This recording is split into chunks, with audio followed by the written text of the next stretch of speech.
The Scarlet Pimpernel by Baroness Orsay. Chapter 22. Calais. The weariest nights, the longest days, sooner or later must perforce come to an end. Marguerite had spent over 15 hours in such acute mental torture as well nigh drove her crazy. After a sleepless night she rose early, wild with excitement, dying to start on her journey, terrified lest further obstacles lay in her way. She rose before anyone else in the house was astir, so frightened was she lest she should miss the one golden opportunity of making a start. When she came downstairs she found Sir Andrew Ffoulkes sitting in the coffee-room. He had been out half an hour earlier, and had gone to the Admiralty Pier, only to find that neither the French packet nor any privately chartered vessel could put out of Dover yet. The storm was then at its fullest, and the tide was on the turn. If the wind did not abate or change, they would perforce have to wait another 10 or 12 hours until the next tide before a start could be made. And the storm had not abated, the wind had not changed, and the tide was rapidly drawing out. Marguerite felt the sickness of despair when she heard this melancholy news. Only the most firm resolution kept her from totally breaking down and thus adding to the young man's anxiety, which evidently had become very keen. Though he tried to hide it, Marguerite could see that Sir Andrew was just as anxious as she was to reach his comrade and friend. This enforced inactivity was terrible to them both. How they spent that wearisome day at Dover, Marguerite could never afterwards say. She was in terror of showing herself, lest Chauvelin's spies happened to be about, so she had a private sitting-room, and she and Sir Andrew sat there hour after hour, trying to take, at long intervals, some perfunctory meals, which little Sally would bring them, with nothing to do but think, to conjecture, and occasionally to hope. The storm had abated just too late. The tide was by then too far out to allow a vessel to put off to sea. The wind had changed and was settling down to a comfortable northwesterly breeze, a veritable godsend for a speedy passage across to France. And there those two waited, wondering if the hour would ever come when they could finally make a start. There had been one happy interval in this long, weary day, and that was when Sir Andrew went down once again to the pier, and presently came back to tell Marguerite that he had chartered a quick schooner, whose skipper was ready to put to sea the moment the tide was favourable. From that moment the hours seemed less wearisome. There was less hopelessness in the waiting, and at last, at 5 o'clock in the afternoon, Marguerite, closely veiled and followed by Sir Andrew Ffoulkes, who, in the guise of her lackey, was carrying a number of impedimenta, found her way down to the pier. Once on board, the keen, fresh sea air revived her. The breeze was just strong enough to nicely swell the sails of the Foam Crest as she cut her way merrily towards the open. The sunset was glorious after the storm, and Marguerite, as she watched the white cliffs of Dover gradually disappearing from view, felt more at peace, and once more almost hopeful. Sir Andrew was full of kind attentions, and she felt how lucky she had been to have him by her side in this her great trouble. Gradually the grey coast of France began to emerge from the fast-gathering evening mists. 1 or 2 lights could be seen flickering, and the spires of several churches to rise out of the surrounding haze. Half an hour later Marguerite had landed upon French shore. She was back in that country where, at this very moment, men slaughtered their fellow creatures by the hundreds, and sent innocent women and children in thousands to the block. The very aspect of the country and its people, even in this remote sea-coast town, spoke of that seething revolution, 300 miles away in beautiful Paris, now rendered hideous by the constant flow of the blood of her noblest sons, by the wailing of the widows and the cries of fatherless children. The men all wore red caps in various stages of cleanliness, but all with the tricolour cockade pinned on the left side. Marguerite noticed with a shudder that, instead of the laughing, merry countenance habitual to her own countrymen, their faces now invariably wore a look of sly distrust. Every man nowadays was a spy upon his fellows. The most innocent word, uttered in jest, might at any time be brought up as a proof of aristocratic tendencies, or of treachery against the people. Even the women went about with a curious look of fear and of hate lurking in their brown eyes, and all watched Marguerite as she stepped on shore followed by Sir Andrew, and murmured as she passed along, "Sacrés aristos," or else "Sacrés Anglais." Otherwise their presence excited no further comment. Calais, even in those days, was in constant business communication with England, and English merchants were often seen on this coast. It was well known that in view of the heavy duties in England, a vast deal of French wines and brandies were smuggled across. This pleased the French bourgeois immensely. He liked to see the English government and the English king, both of whom he hated, cheated out of their revenues. And an English smuggler was always a welcome guest at the tumble-down taverns of Calais and Boulogne. So perhaps, as Sir Andrew gradually directed Marguerite through the tortuous streets of Calais, many of the population, who turned with an oath to look at the strangers clad in English fashion, thought that they were bent on purchasing dutiable articles for their own fog-ridden country, and gave them no more than a passing thought. Marguerite, however, wondered how her husband's tall, massive figure could have passed through Calais unobserved. She marvelled what disguise he assumed to do his noble work without exciting too much attention. Without exchanging more than a few words, Sir Andrew was leading her right across the town, to the other side from that where they had landed, and the way towards Cap Gris-Nez. The streets were narrow, tortuous, and mostly evil-smelling, with a mixture of stale fish and damp cellar odours. There had been heavy rain here during the storm last night, and sometimes Marguerite sank ankle-deep in the mud, for the roads were not lighted save by the occasional glimmer from a lamp inside a house. But she did not heed any of these petty discomforts. "We may meet Blake near the Chat Gris," Sir Andrew had said when they landed, and she was walking as if on a carpet of rose-leaves, for she was going to meet him almost at once. At last they reached their destination. Sir Andrew evidently knew the road, for he had walked unerringly in the dark, and had not asked his way from anyone. It was too dark then for Marguerite to notice the outside aspect of this house. The Chat Gris, as Sir Andrew had called it, was evidently a small wayside inn on the outskirts of Calais, and on the way to Gris-Nez. It lay some little distance from the coast, for the sound of the sea seemed to come from afar. Sir Andrew knocked at the door with the knob of his cane, and from within Marguerite heard a sort of grunt and the muttering of a number of oaths. Sir Andrew knocked again, this time more peremptorily. More oaths were heard, and then shuffling steps seemed to draw near the door. Presently this was thrown open, and Marguerite found herself on the threshold of the most dilapidated, most squalid room she had ever seen in all her life. The paper, such as it was hanging from the walls in strips. There did not seem to be a single piece of furniture in the room that could by the wildest stretch of imagination be called whole. Most of the chairs had broken backs, others had no seats to them, one corner of the table was propped up with a bundle of faggots, there where the fourth leg had been broken. In one corner of the room there was a huge hearth, over which hung a stock-pot, with a not altogether unpalatable odour of hot soup emanating therefrom. On one side of the room, high up in the wall, there was a species of loft, before which hung a tattered blue and white checked curtain. A rickety set of steps led up to this loft. On the great bare walls, with their colourless paper, all stained with varied filth, there were chalked up at intervals in great bold characters the words Liberté, Égalité, Fraternité. The whole of this sordid abode was dimly lighted by an evil-smelling oil lamp which hung from the rickety rafters of the ceiling. It all looked so horribly squalid, so dirty and uninviting, that Marguerite hardly dared to cross the threshold. Sir Andrew, however, had stepped unhesitatingly forward. "English travellers, citoyens," he said boldly, and speaking in French.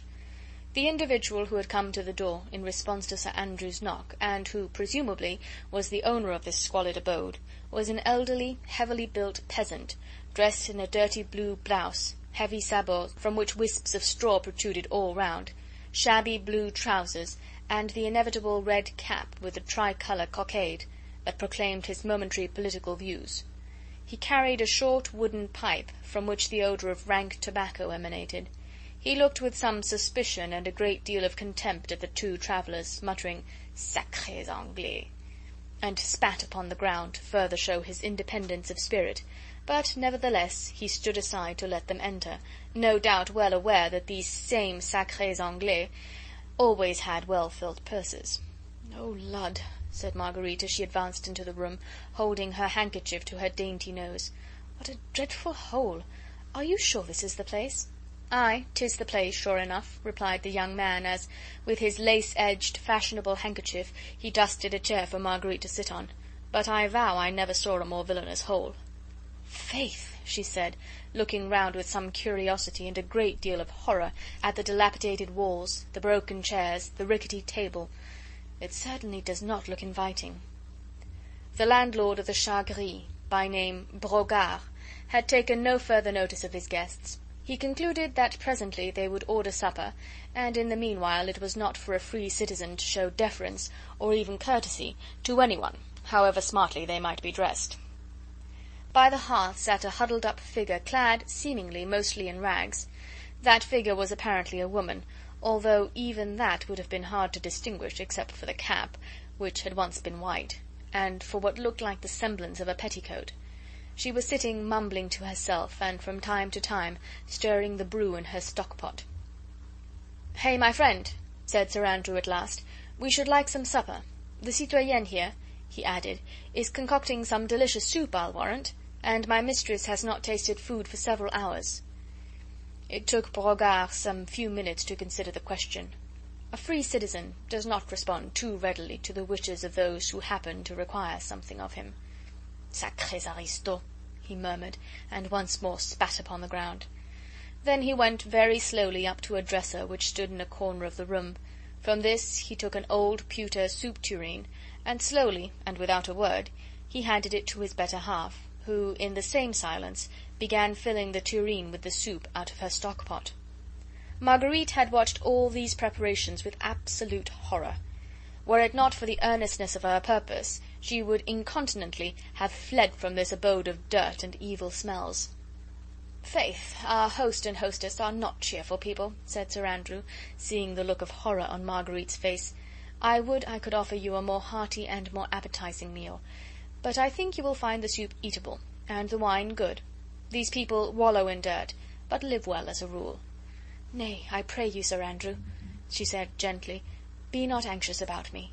My mind is scarce inclined to dwell on thoughts of supper." Brogard was slowly pursuing his gruesome preparations. He had placed a couple of spoons, also 2 glasses, on the table, both of which Sir Andrew took the precaution of wiping carefully. Brogard had also produced a bottle of wine and some bread, and Marguerite made an effort to draw her chair to the table and to make some pretence at eating. Sir Andrew, as befitting his role of lackey, stood behind her chair. "Nay, madame, I pray you," he said, seeing that Marguerite seemed quite unable to eat, "I beg of you to try and swallow some food. Remember, you have need of all your strength." The soup certainly was not bad. It smelt and tasted good. Marguerite might have enjoyed it, but for the horrible surroundings. She broke the bread, however, and drank some of the wine. "Nay, Sir Andrew," she said, "I do not like to see you standing.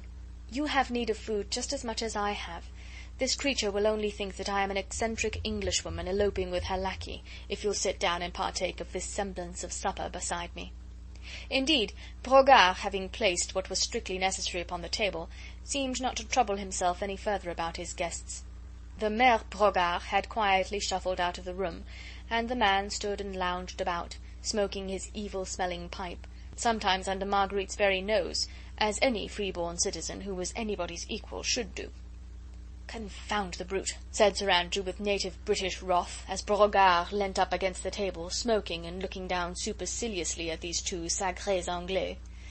"In heaven's name, man," admonished Marguerite hurriedly, seeing that Sir Andrew, with British-born instinct, was ominously clenching his fist, "remember that you are in France, and that in this year of grace this is the temper of the people."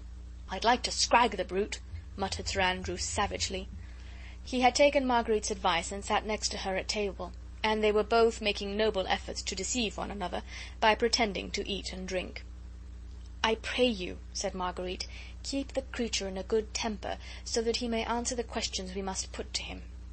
"I'll do my best, but, begad, I'd sooner scrag him than question him. Hey, my friend," he said pleasantly in French, and tapping Brogard lightly on the shoulder, "do you see many of our quality along these parts? Many English travellers, I mean."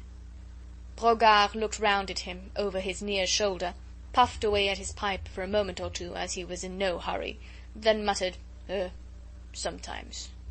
"Ah!" said Sir Andrew carelessly.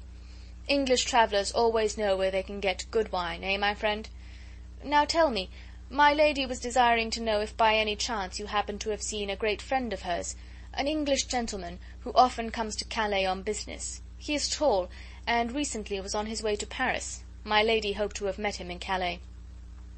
Marguerite tried not to look at Brogard, lest she should betray before him the burning anxiety with which she waited for his reply.